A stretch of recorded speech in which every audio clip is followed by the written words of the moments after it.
going to be making all natural goat's milk soap today, and for the colors I am doing some nice pinks, and due to the fragrance it's going to probably have a little bit of a peachiness to it as well. So in this I've been doing an infusion, and I have had this going, it's actually been 2 months now that this has been infusing. It has madder root and rhubarb root in it. So it's ground up, you can see it. You don't want to stir it at this point because you want it to, kind of be clear, but that's what that is at the bottom. So while I was infusing every few days, I'd give it a good shake, but it's been sitting nice and quiet for a week or so to let that settle. So I'll go ahead and pour that off into the soap. This is a portion of my oils. And then the bottom part, I'm actually going to scoop out about a teaspoon of that and use it in the soap as some actual color too. So the fragrance in the bottom, using clays does help anchor the essential oils, because essential oils can be fleeting, especially citrus ones.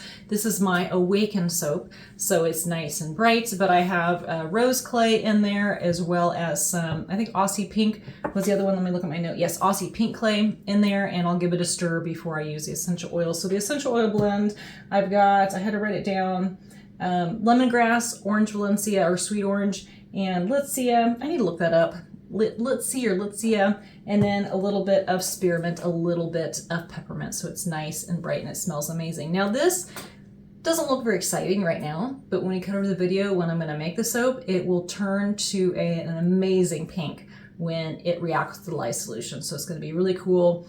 I also will put it through gel phase. So once I'm done making the soap, it will go into the oven just to keep it insulated and keep everything nice and warm at the right temperature. That's really important for natural colors. So when I do this, this will be throughout the entire batch, and then I'm going to pour off about a quarter of it.